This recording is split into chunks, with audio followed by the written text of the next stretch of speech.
part 2 of the Midrash Rabbah Vayechi.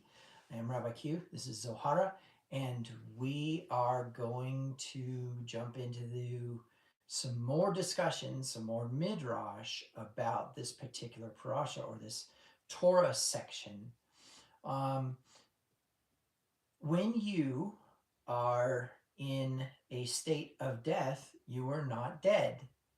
All that and more on part 2 of the Midrash Rabbah today.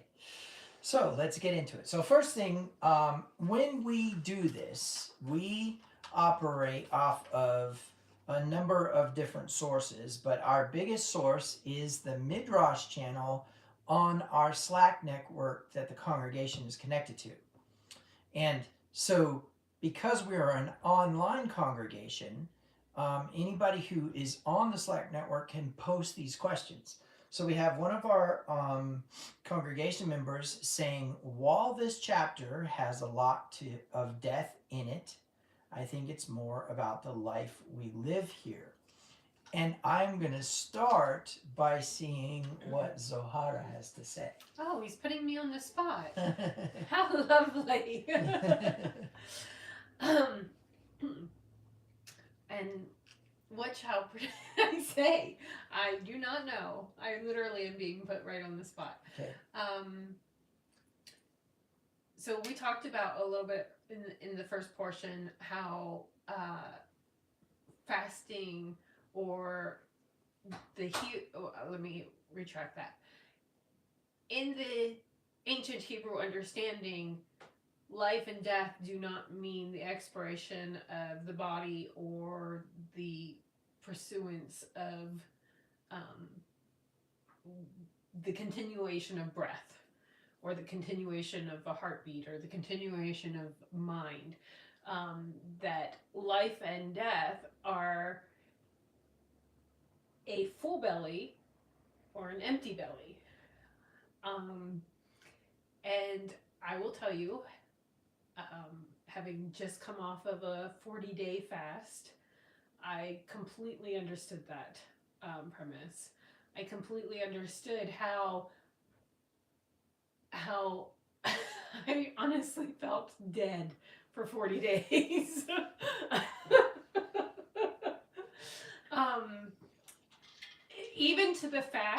Even to when I started reintroducing food, I stuck a candle in my avocado. And everybody was asking me, why did you stick a candle in your avocado? The avocado was the first thing that I broke my fast with. And the candle just was not that it represents really anything, but to me it was a renewing of life. The spark of life. It was a spark of life. I'm sorry, and I'm going to cry. So even in the expiration of the body, even in the continuance of breath, we're not in the realms of life and death. So in a strange sort of way, you could be alive and still be dead. Yes.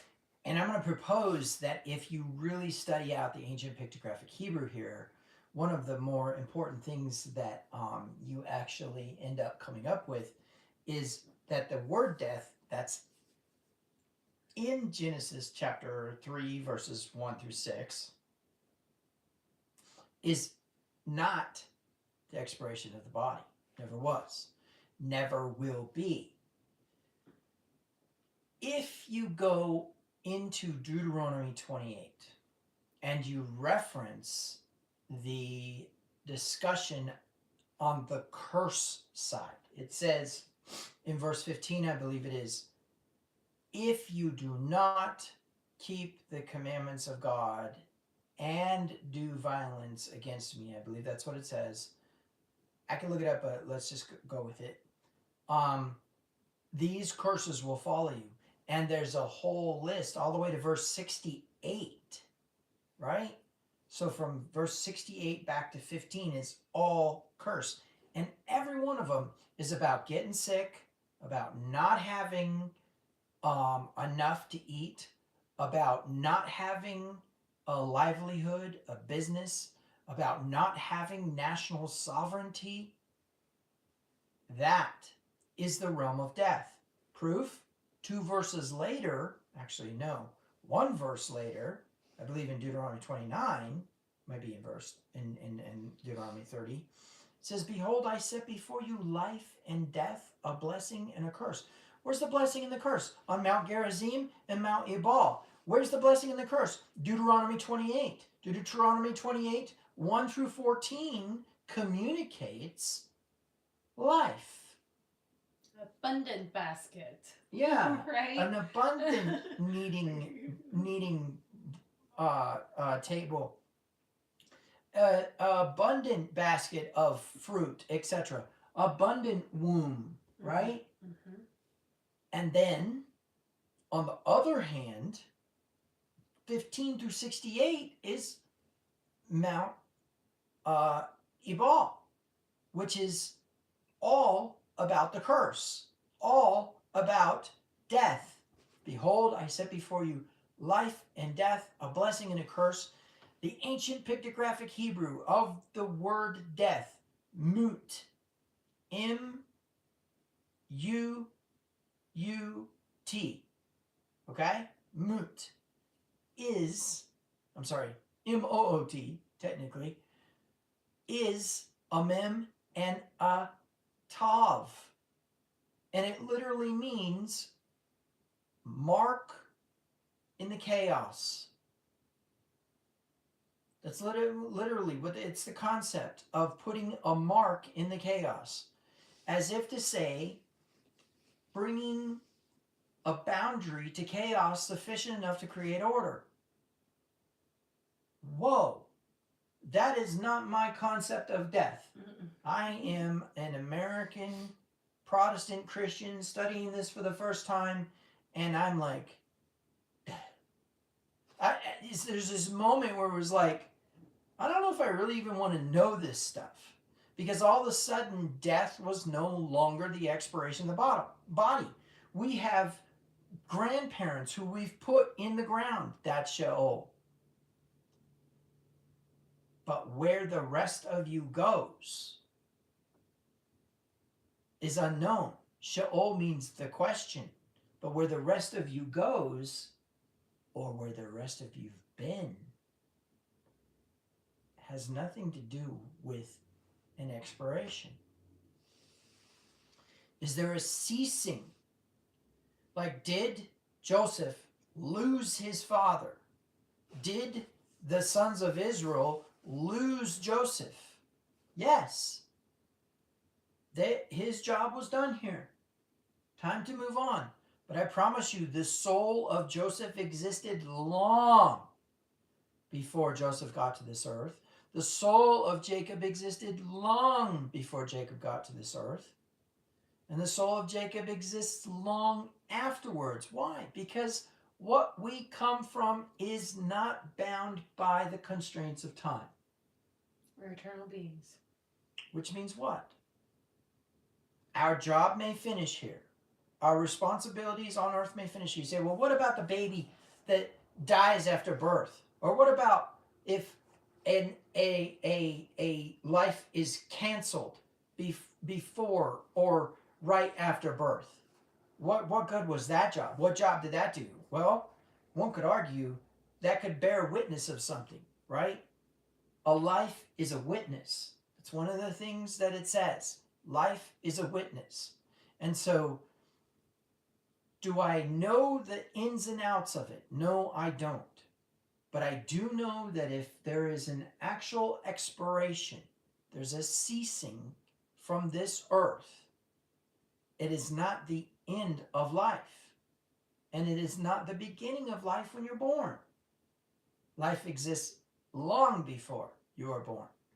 So, in that principle of there being a lot of death in this parasha, yes, but the name of the parasha is "And He Lived."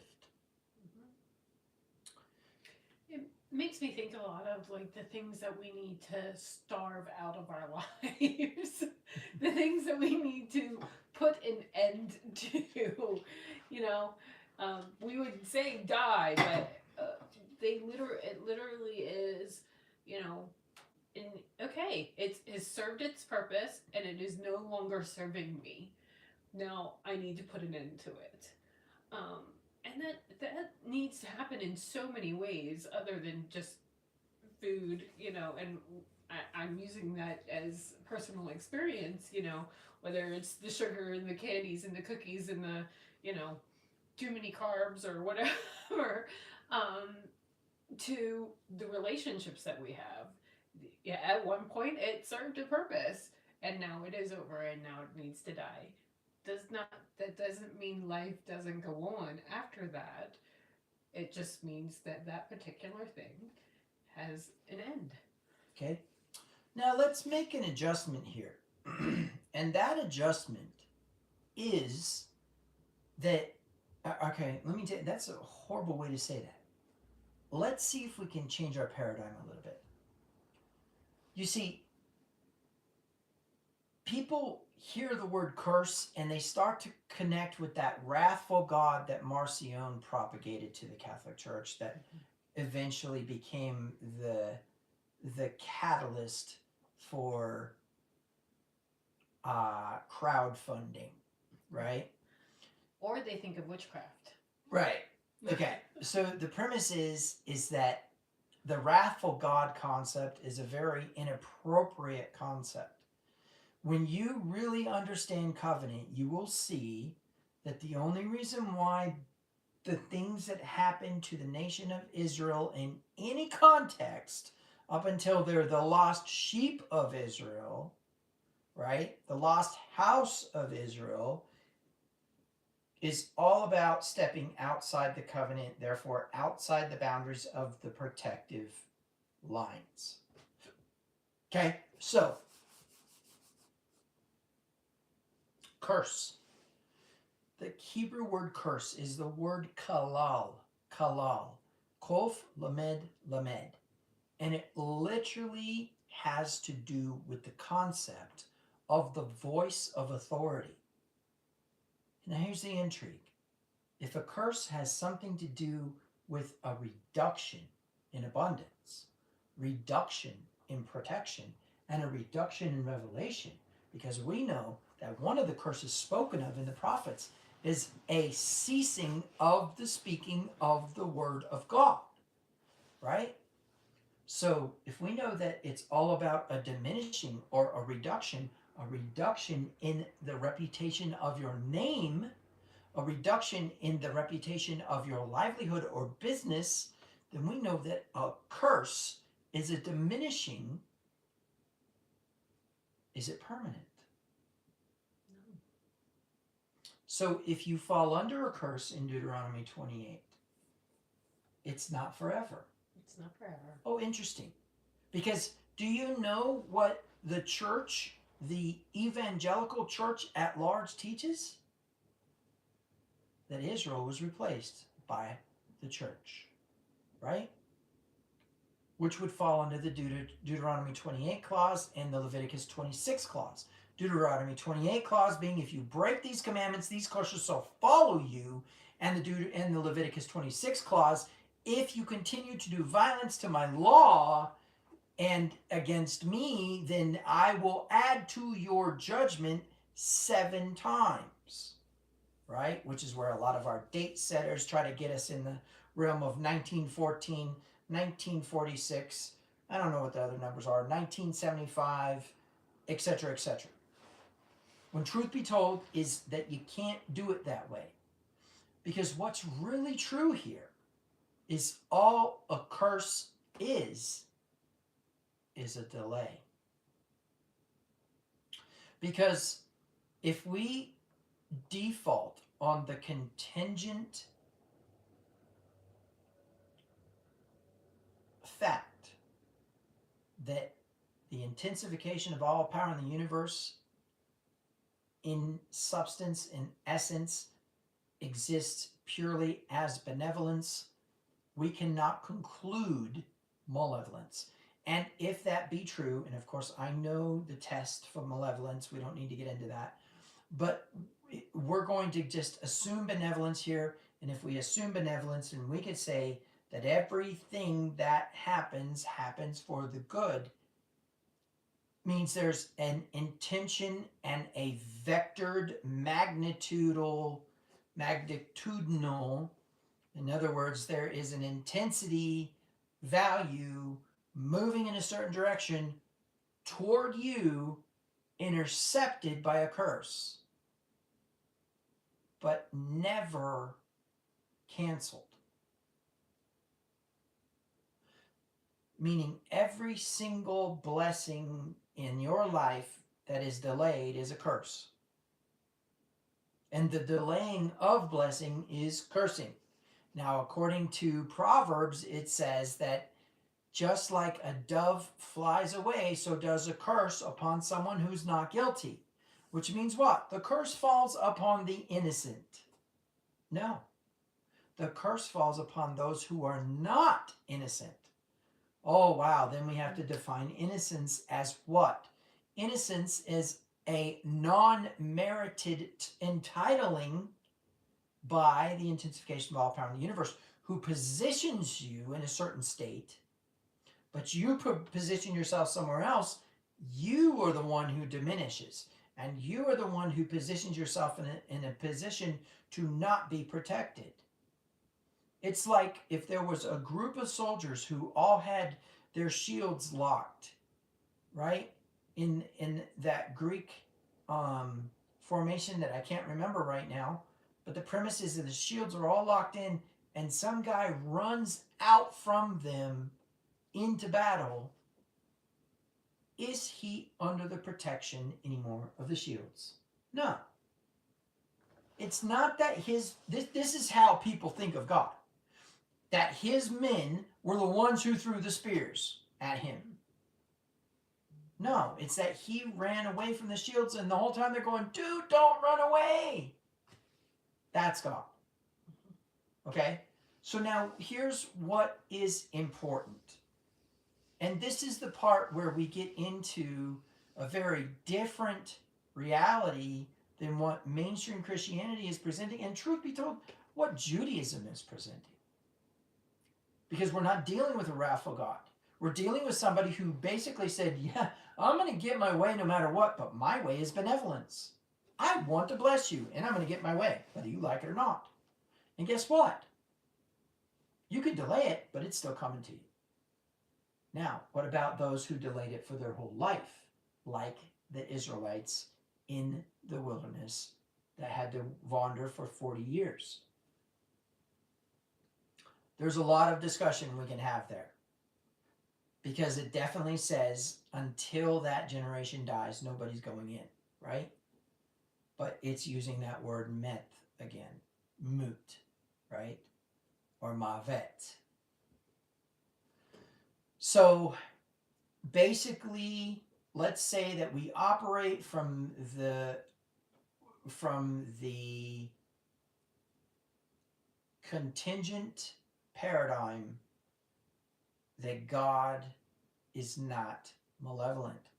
And then we operate from the contingent paradigm that all things that are supposed to come toward us are not in our control except to delay it. And that your behavior will default a delay, but not a cancellation.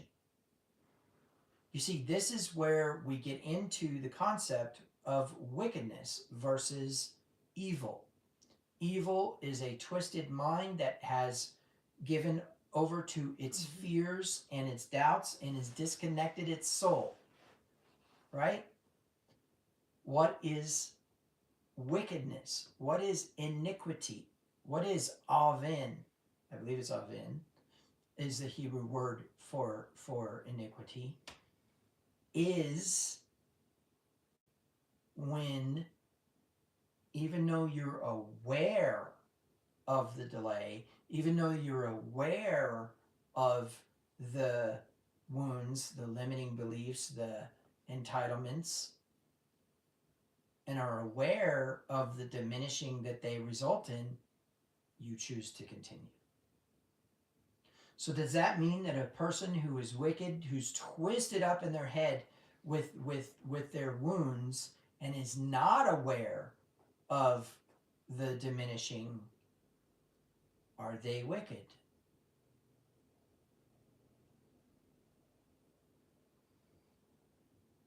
No.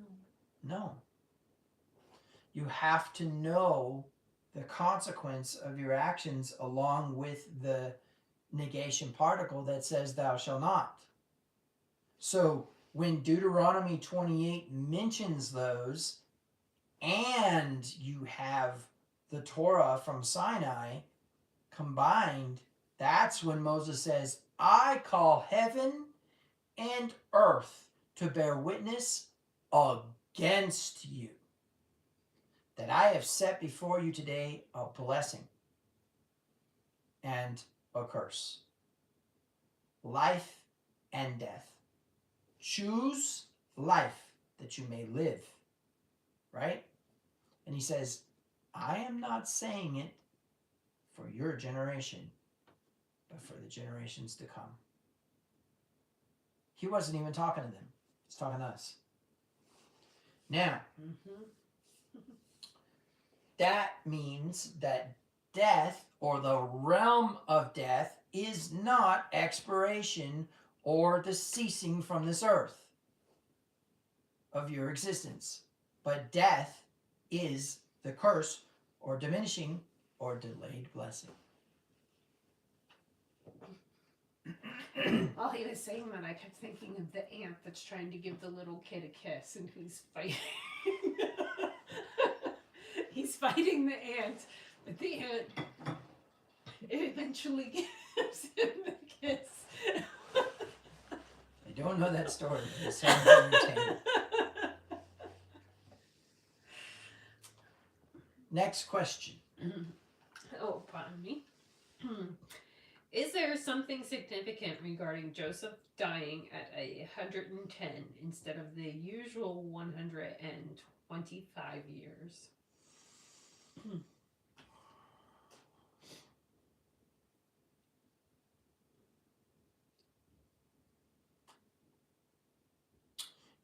You know, last week we got into this a little bit, which was, did Joseph have to go to prison? Did he have to get sold into slavery? Is there a possibility that Jacob knew that Joseph had to go to Egypt? Is there a possibility that David knew that Bathsheba was going to become his wife? And they both, Jacob and David, took it into their own hands. So instead of sending Joseph to Egypt to become the leader that he needed to become, he decides to elevate Joseph to firstborn status, thereby spiritually interfering with Joseph's purpose. Also, Jacob rejects the fact that Joseph is already dreaming about it. So Joseph knew too. One could argue that that's what needed to happen. Now, what's interesting is, what about when Joseph gets to Egypt? Did he have to go to prison? Or was there something there delaying his freedom or blessing or whatever? We don't really have that context, at least not in the 66 books. So Joseph dying early, not like the rest of the patriarchs. Jacob dies at 147, Sarah dies at 127, Isaac dies at 147, right? No, 145, I believe. Abraham dies at 125, I think. Sarah dies at 100 I already said 127. it seems as though the aging is out of place. And so this is a really, really good question. And I want to say, when Torah creates an anomaly, we accept and respect that Torah is calling something out. So, what is being called out here? Joseph had to diminish in order for what needed to happen with the Israelites in Egypt to happen.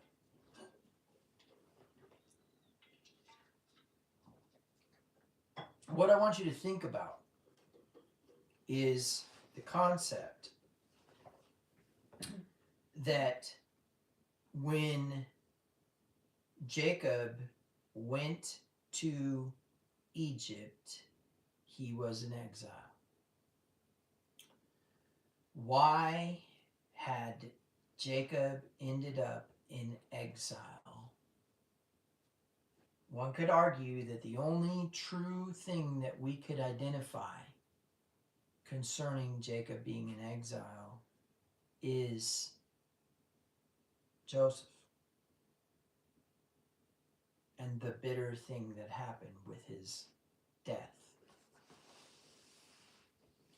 Jacob tells Joseph, I never expected to see your face again, and now I see the faces of your children. What a beautiful thing. What an amazing blessing, gratitude statement, etc. But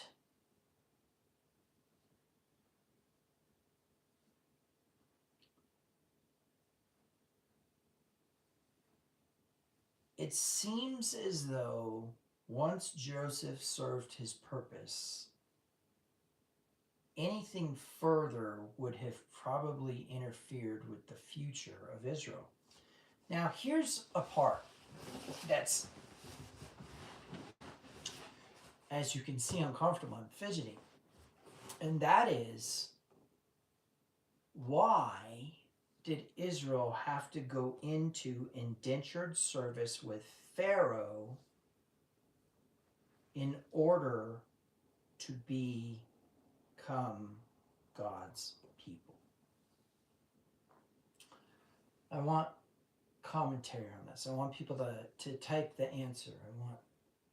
Well, I think you mentioned it in the last video as well, and the fact that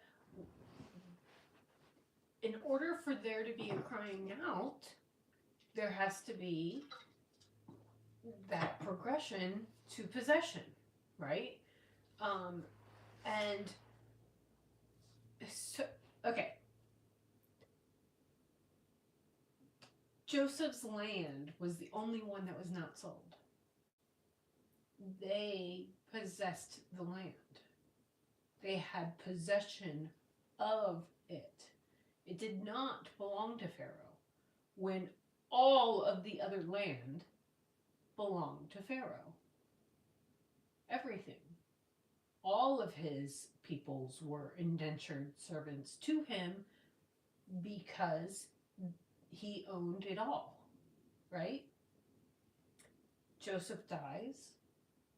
Joseph has to die, essentially. He has to die before another Pharaoh comes and takes the land from the Israelites, right? That's the only way that they can then come under possession, right? One way or the other, they had to allow that to happen and let him in. We know that from the cycle of Israel. But that has to happen in order for there to be a crying out. So his death inevitably had to happen in order for them to come out of Israel. Out of Egypt. Out of Egypt, thank you. Yeah. For Israel to come out of Egypt. So Deb is operating from the paradigm of one of my videos. And that is basically the video where I taught that there was no slavery. There was actually indentured service, and in fact, it was a military service very specifically the secret, the sacred or secret combat of the Israelites.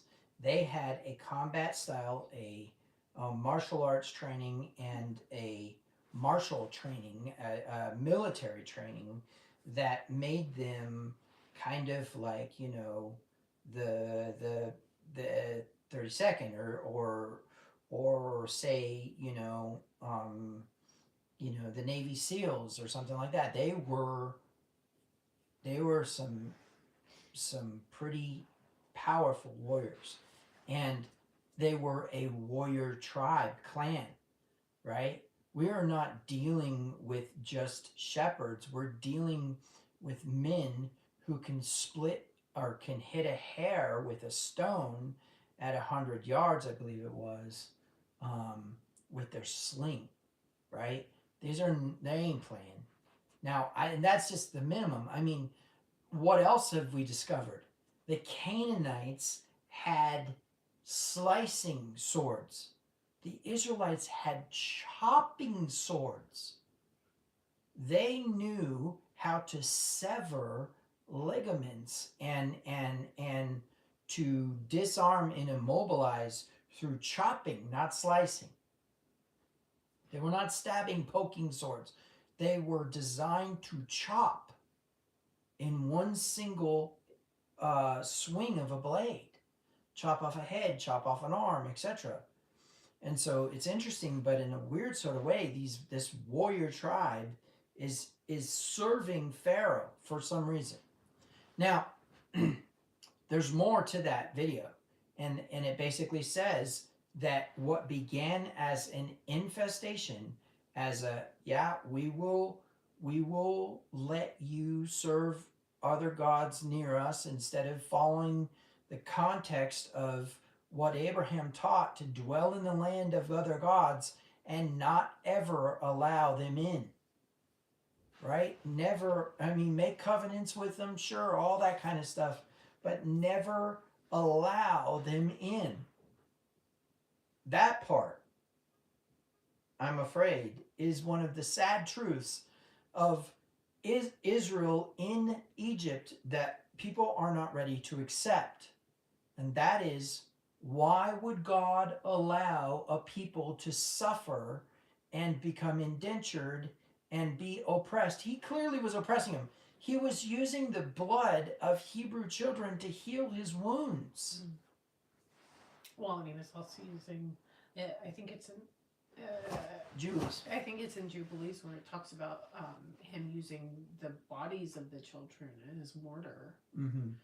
So yeah, he was definitely. Don't get me wrong. The dude was no good, and he was definitely, for lack of better words, I shouldn't say pagan, but he was definitely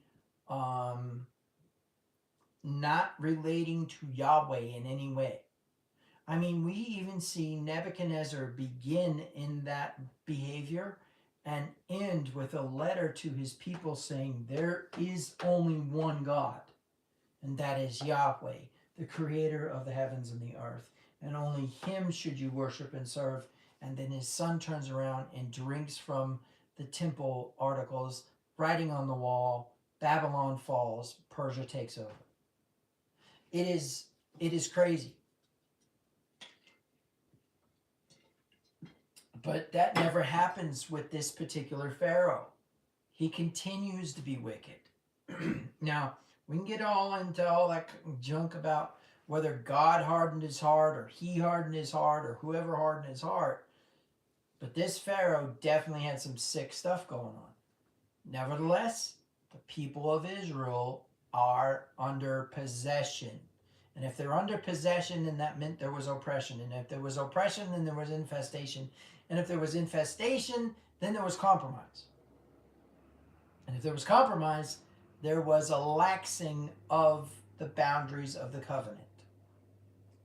Now, where this becomes important is, yes, I do believe that we needed to get the party started. We needed to get Joseph out of the picture so that that last bit of land would end up becoming indentured land. I believe that's possible.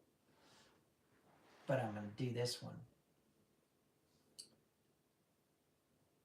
What is the single most important thing in this parasha? Somebody, really quick. I want to see stuff in the chat. I want to see you say it. What is the single most important part of this story, this particular story from Genesis chapter 48, chapter 47, verse 28 to the end of chapter 50? What is the single most important thing in the whole entire thing? The single event? Mm-hmm. Well, I would say it's the blessing of the children.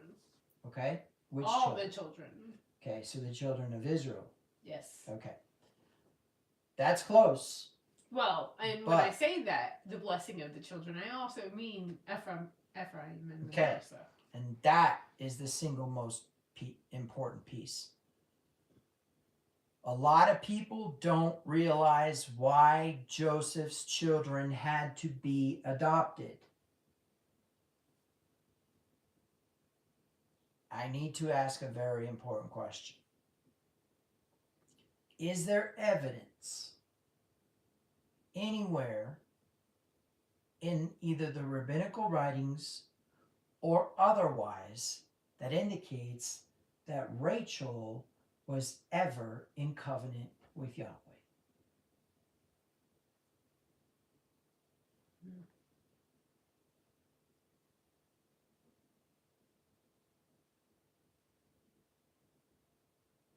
Not to my knowledge.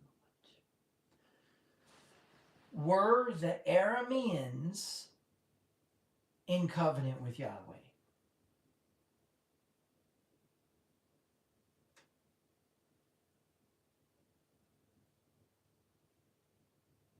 Don't think so. Okay.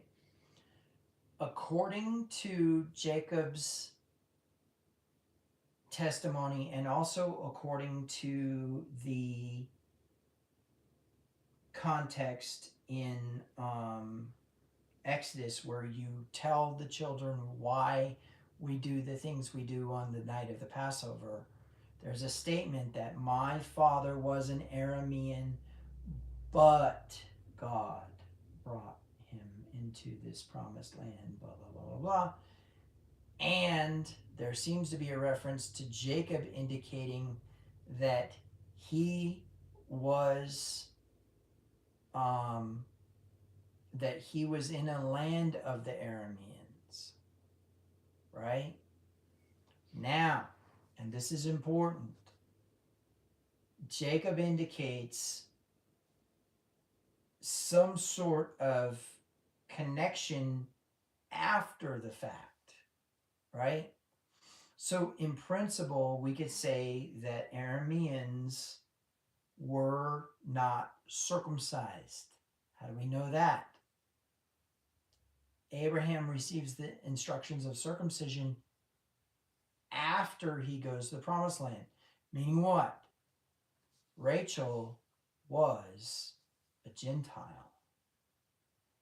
And a Gentile born person is half Hebrew and half Gentile, has to become Hebrew. Okay? In order for there to be something go on. So Leah evidently accepted that covenant with her husband Jacob, because immediately she conceives, but also there seems to be a favoring of her children as the firstborn by not Jacob, but by everybody else, by God, by the nations, etc. But then Jacob insists that Joseph must be the firstborn. He tries to position him as the firstborn. He tries to show all these different things, showing the firstborn as the spiritual, or not the spiritual, but showing the firstborn as Rachel's child. But by the time Jacob gets to Egypt, he adopts Ephraim and Manasseh, and he says, by their names shall you be called, Joseph. There won't be a tribe of Joseph. there'll be a tribe of Ephraim and Manasseh.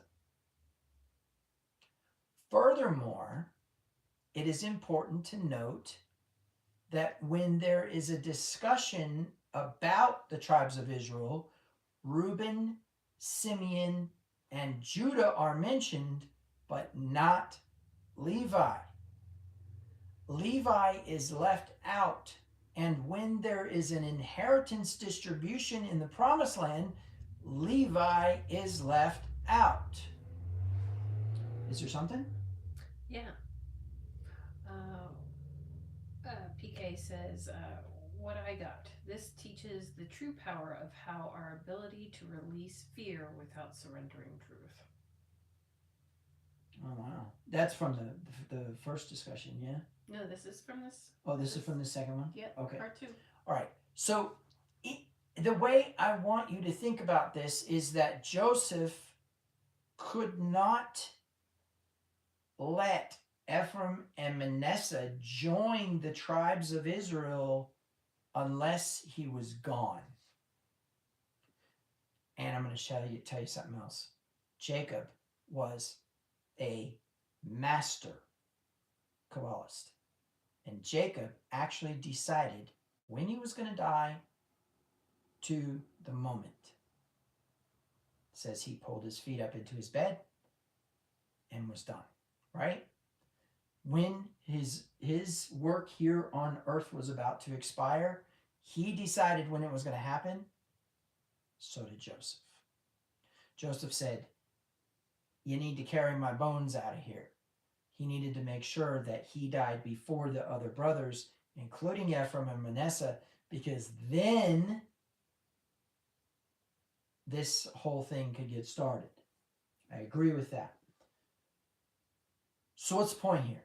Well, the point here is that Ephraim and Manasseh, or Ephraim and Manasseh, are the key pivotal moment to this whole parasha of "and he lived," because Jacob lived long enough to adopt Joseph's children, thereby completing the context of Melo HaGoyim, the fullness of the Gentiles.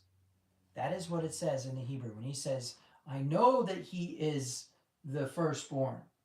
However, and his brother will be big, or however, he will be big, but his brother shall surpass him and become the fullness of the Gentiles. What does Paul say? Paul says there's been a hardening in the heart of Israel until the fullness of the Gentiles comes in. Who's the fullness of the Gentiles? Ephraim. Who's Ephraim? The lost tribes of Israel. The tribe of Joseph versus the tribe of Judah in the two sticks in Ezekiel chapter 37, whose king is David, who reigns over them forever after they're rejoined together. The jealousy of Judah to Ephraim, etc., etc., etc. All of the different references to the whole house of Jacob. This is the behold, the days are coming when I will make a new covenant with the house of Israel, Ephraim, and Judah, right? So we accept that the children are adopted. Ephraim is named as the firstborn, and here's why. And then Paul turns around and uses that reference to say, y'all need to understand you're adopted. Y'all need to understand you're part of this tribe of Ephraim. If you were an adopted Israelite, you're part of this tribe of Ephraim by default because they sat on Jacob's knees. The only reason you get access to a covenant of any kind, abundance of any kind, any of the other stuff that's promised to the Israelites is because you're an adopted Israelite. This is the olive tree theology, in which there is no cancellation of covenant. Ever. There is no doing away with the law, but instead there is a renewing it upon your heart. This is the covenant I'll make with the house of Israel, Ephraim, the fullness of the Gentiles. I will write my Torah upon their heart. Ezekiel chapter 36, verse 26. Behold, the days are coming when I will take, or not to behold, the days are coming. I will take the heart of flesh, or the heart of stone out of you and replace it with a heart of flesh.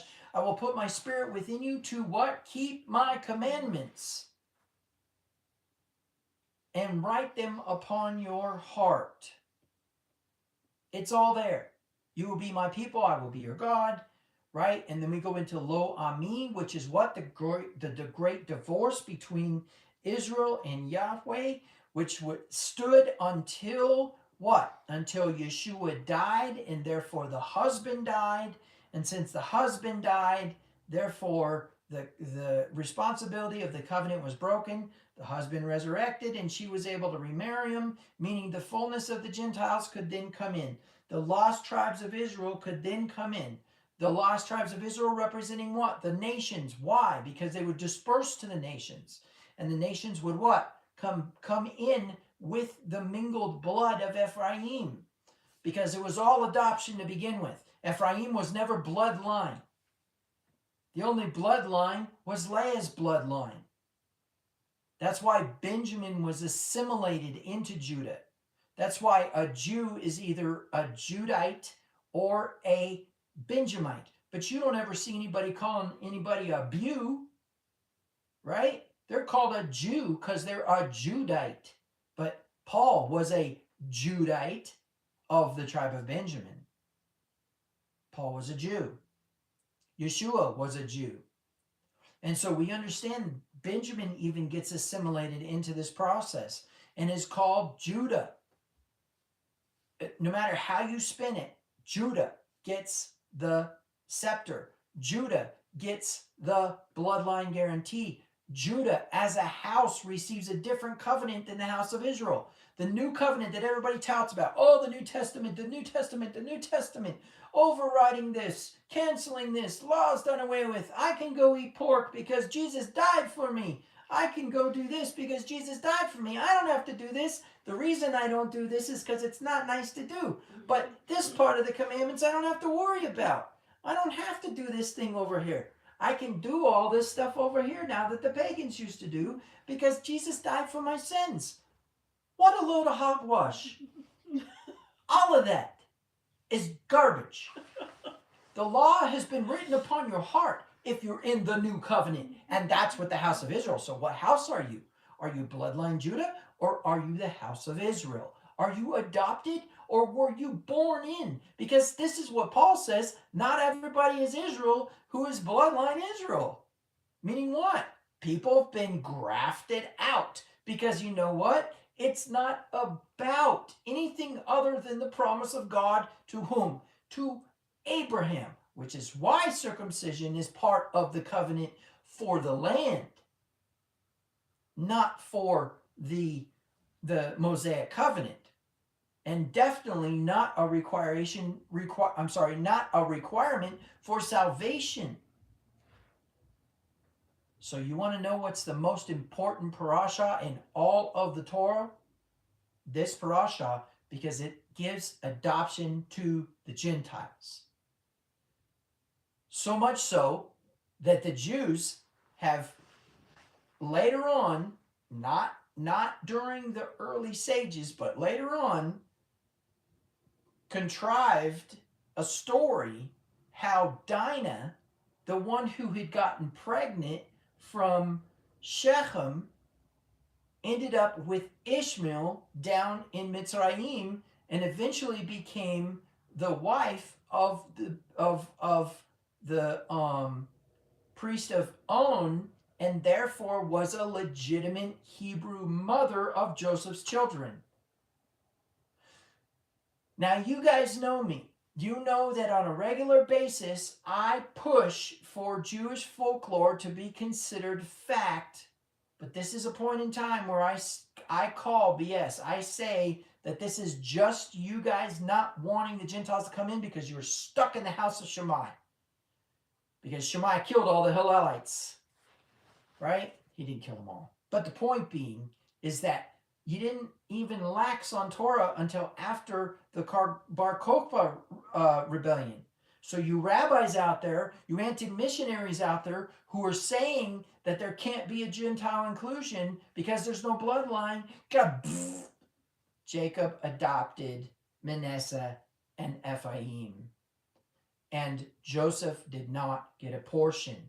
His children did.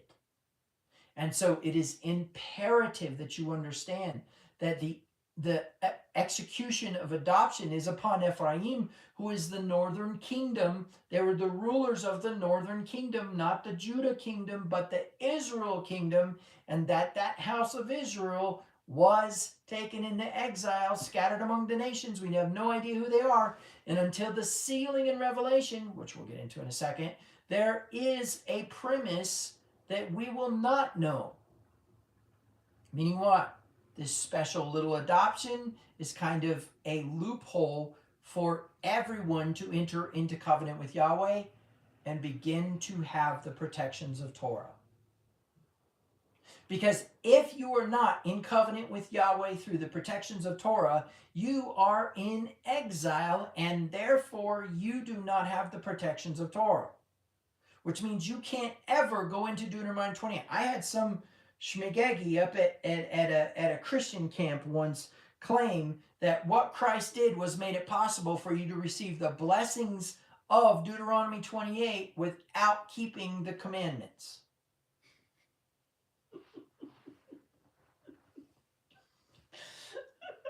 And bless his heart, he did not have a necessarily good life. But the premise is that there is no truth to that concept. If Yahweh sets a standard for a people to the extent of even the expiration of the body, which I'm pretty sure happens when you get stoned to death, then that has to apply across the board. He can't tell this group over here, oh yeah, you can get away with this, but these guys I'm gonna beat down and I'm gonna kill and I'm gonna torture, and their children are gonna be smashed against rocks because they can't follow my commandments, but you can go over here and eat pork. You know what? Y'all need to pull yourselves together. You really do. Okay. So why is this important? Because then we understand that Joseph stepping out of the picture activates the covenantal relationship of Manasseh and Ephraim into the 12 tribes of Israel. But it essentially gave Joseph a double portion. It's literally how Jacob, not Israel, but Jacob could give Joseph his double portion if he didn't get a portion at all. That's right. And so now we have something interesting going on. Now, when we get into the blessings, Joseph is mentioned, not Ephraim and Manasseh, which means the blessing upon Joseph starts to work its way into Ephraim and Manasseh equally. And that's kind of interesting. So here's the part that's really intriguing about this. The second born is chosen. Jacob understands that pattern, intentionally crosses his hands, right? The second born was chosen from Abraham. The second born was chosen from Isaac. The second born was chosen from Jacob, in the sense of the firstborn of each wife. And the concubine children don't even factor in. So it's Leah and Rachel's children. Let's get that straight first. Then it's Leah's children who are the firstborn, making Joseph the secondborn, making Joseph chosen to be the firstborn status. Then he does the same thing to Ephraim, and Ephraim becomes the greatest nation of all the Israelite nations, gets the biggest portion of the promised land. Thus, not letting one word of Jacob's prophecy fall to the ground. Now, the next thing that we need to get into is the principle, then, that if Joseph's early expiration activates these covenantal processes, then Joseph must have learned from his father how to pull his feet into his bed. Anybody have an opinion about that?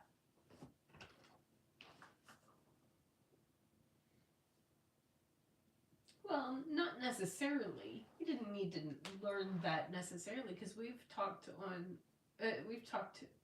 within this season of how before he went to um, Laban, right? Before he went to Laban, he made a pit stop and learned. I'm sorry, from I can't remember who. The words are escaping me right now. Shem? Yes. Mm-hmm. Yeah, Shem's yeshiva. Which consequently, we need to remember the big rabbi's nugget that I brought up with all of that, and that was that it was a big old huge, showdown of good and evil, kind of constituting an idea that Jacob was able to overcome wearing Esau's robe, right, and not be enticed by its power, which impressed Isaac. Isaac was able to bring about a more powerful blessing because of it, and furthermore, that in context with the with what happened when Abraham brought Sarah down to Egypt and brought her back out, how he was able to reconcile the nekeva, or the feminine principle of God. So also did Abraham choose not to pass the blessing that he had received down to Isaac, because that way he would not give it to Esau, because Isaac would have defaulted to the firstborn, because the secondborn concept had not been established yet. It wasn't until Jacob's birth that people began to understand the secondborn concept. The idea that there was a firstborn ruler and a secondborn spiritual leader, a firstborn authority and a secondborn energy, which is powerful when we get into Yeshua, because it says that he was the second Adam. And so in principle, even though that it says he's the firstborn amongst many brethren, now we understand that all the spiritual authority and power falls on the secondborn. That would be me. That would be you. That would be all of us. Which is why Yeshua in John chapter 10 calls us Elohim in the first place. Why Paul says we are B'nai Elohim, sons of God. In fact, in Psalm 82, it says you are all Elohim and sons of Elohim. Which is interesting, because it almost seems as though one has to do with our weaknesses and one has to do with our strengths. That sons would still need some learning, but actual sovereigns would need to put their learning into practice.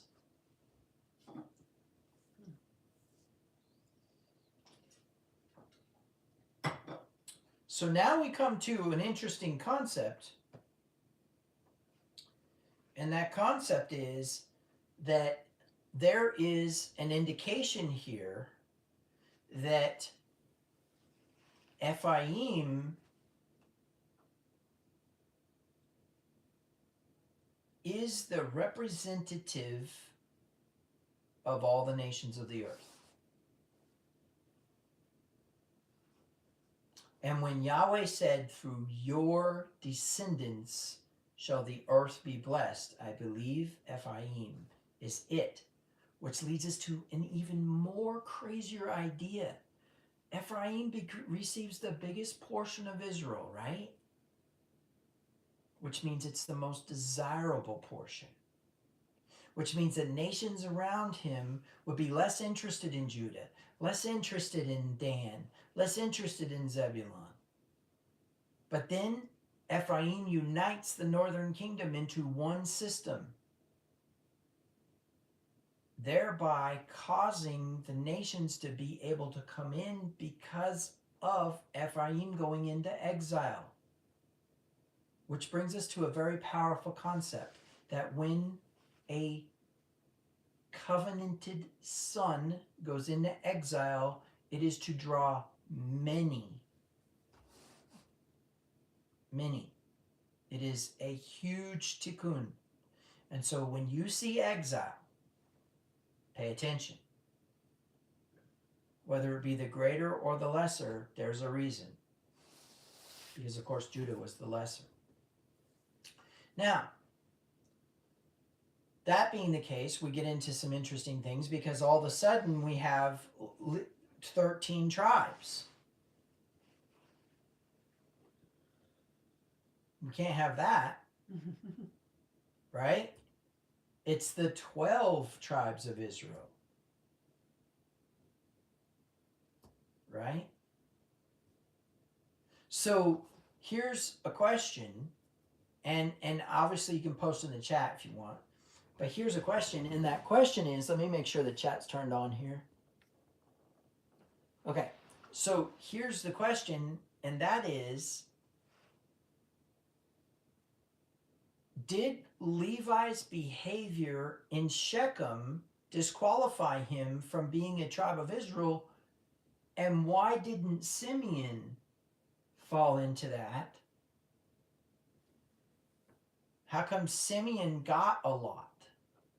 That's a Midrash question that we don't necessarily need to answer today, but we can if you want. Mm-hmm. So the question is why did Levi get excluded? And is there anywhere where we see Levi included again in the 12 tribes as an inheritor, as it were? And also, do we continue with this 12 tribe concept, or do we go back to 13 tribes? That is the question. Any thoughts?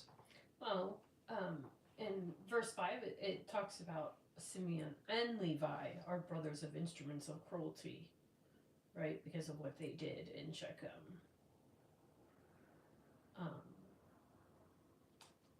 So he's addressing them both at the same time there, right?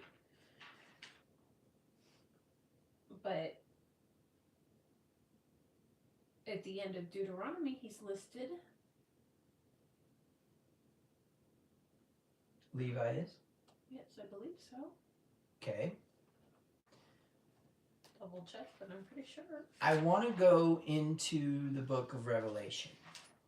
And this is something that you all know. When I began my journey in Torah almost 20 years ago,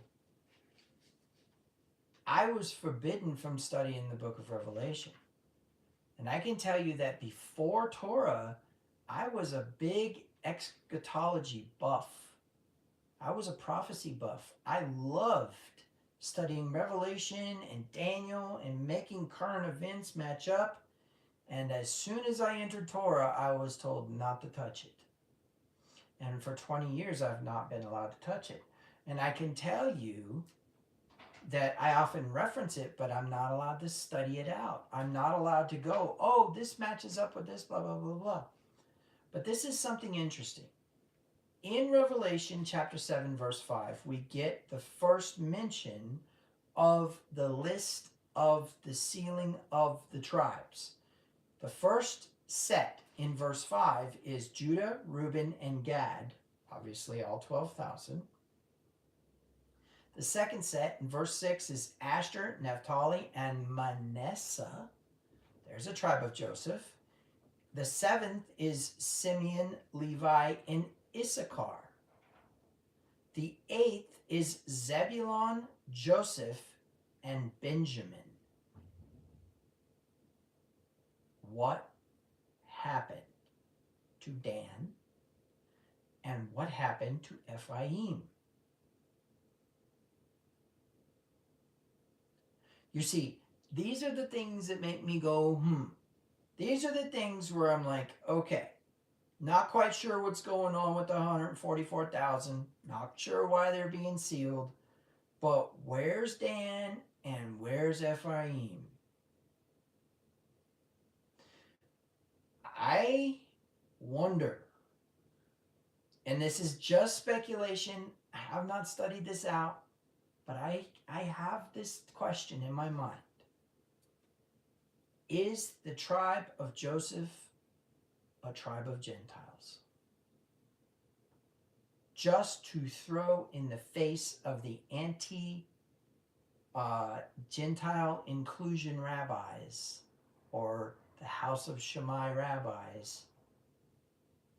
Yep, I sealed 12,000 Gentiles along with all you other goofies. Right? All you other bloodline people. I just sealed a group of Gentiles. That's my proposal. That's my thought. My thinking is that Ephraim ceases to exist. Ephraim ceases to exist. It ceases being a leadership tribe, and Dan, for some reason, ceases to exist. And there's all kinds of speculation about Dan, which is included but not limited to Edom. But we won't get into that today. Okay, so, and here's a side note as we get ready to close. Go ahead. But I'm going to counter that a little bit.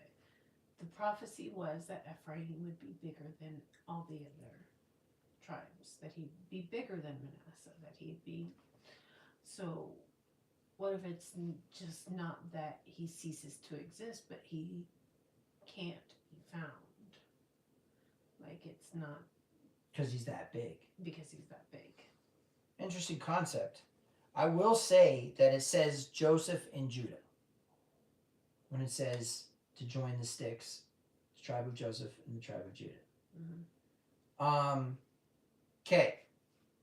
So, I mean, it's speculation. I haven't studied it enough to formulate an opinion based upon textual criticisms and hermeneutics and all that kind of stuff. What I will say is this. How many of you actually know that if you read the book of Genesis backwards, or you read the book of Revelation backwards, you get Genesis or Revelation, respectively? If you read Revelation backwards, it's exactly the book of Genesis. If you read Genesis backwards, it's exactly the book of Revelation. What do I mean? I mean, if you read the stories chronologically backwards, they are that book. In other words, the book of Genesis has parallels to the book of Revelation in reverse, starting with the garden. Remember, Revelation ends with the garden. So Genesis starts with the garden, Revelation ends with the garden. Then we go into this specific tribal thing, right? This tribal war thing. And then we go into and have these certain curses that have to do with famine and a number of other things, which gets into the story of Joseph. And it just goes back like that. It's actually a pretty amazing study. Anyways, I say that to say this. All I know about Joseph dying early is that it was not a bad thing. It was not a punishment. And a lot of people speculate that it was a relief from his suffering. Now, Jacob is the one who tells Pharaoh, yeah, I've lived 120 some years. They've been pretty miserable. Joseph doesn't say that.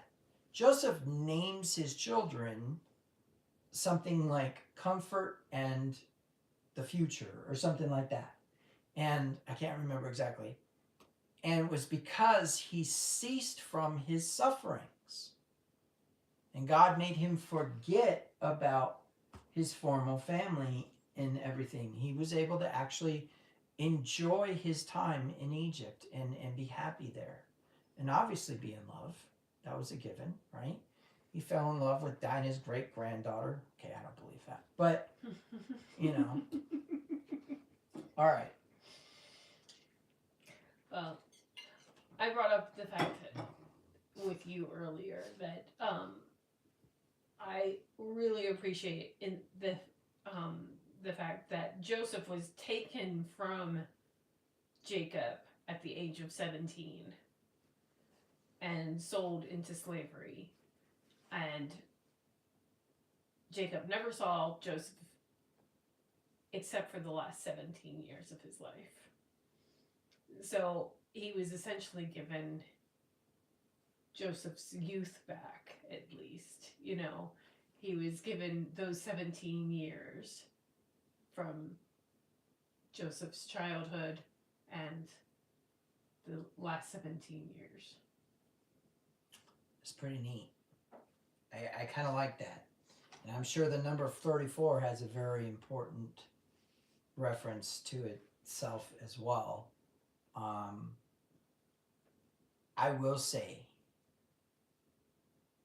Joseph is one of the most misinterpreted and misunderstood and misaligned characters in all of Torah. His last words to his brothers, what you meant for evil, God meant for good, in that I have saved all of these people. When we try to understand a Jewish Messiah with American, Gentile, Protestant, Christian, social democratic eyes, we fail to honor the anthropological and socially cultural values of Joseph. There is a Messiah ben Joseph and a Messiah ben David, and the Messiah that came on the scene all those years ago that the rabbis today call a Jew sickle or Yoshki. You need to understand, you rabbis who do this, that you are calling upon yourself the very thing that you are trying to curse him with. The filth and the slander is rekilus and lashon hara, and you have plenty of documentation of what that results in. It is imperative for us who believe in Yeshua HaMashiach to realize he is Messiah ben Joseph. His father's own name was Joseph. Even the commentators reference the irony of the naming of his father. It is important that we understand that suffering, punishment, all of the things that Christianity tries to propagate as this God who is not only emotionally reactive jerk, but is not the God of benevolence and mercy and compassion, is all stemming from the idea that we got to find a reason for Joseph to suffer. We have to punish him for his pride. We have to do something to him. Truth be told, we don't. We can just allow things to be what they are. Did delays occur in his life? I think so. Were they the result of his behavior and his father's? I think so. But not to the extent that you would like it to be. That is some sort of sinful wickedness that needed to be purged out of him. We just delay things. We just hinder things. Listen to what it says. Wives, be subject to your husbands, for in doing so you might win them without words. Right? Husbands, Live with your wives with understanding, lest your prayers be hindered. Do you think if you pray a prayer and it's hindered, it's canceled? You have a sick opinion of your God. Prayers are hindered in the sense of being delayed, but the purpose of abundance is promised to you. He made him who knew no sin to become sin for us, that we might become the righteousness of God. The righteousness of God is an equal distribution of wealth, and in God's case, light. So to become an equal distributor of light, you had to accept the merit of Yeshua. He made him who knew no sin to become sin for us. Doesn't have anything to do with his death. It has to do with imputation upon him. He gives you the right to become a distributor of light. He takes upon himself all your wounds, all your entitlements, all your limiting beliefs that cause you to justify violating Torah, including some sick entitlement that you can eat sodium nitrate infused pork belly. For those of you who are not going to be present at part 3, Shabbat Shalom. We're going to take a brief break, and we'll come back with the Rabbi's Nugget. Shabbat Shalom.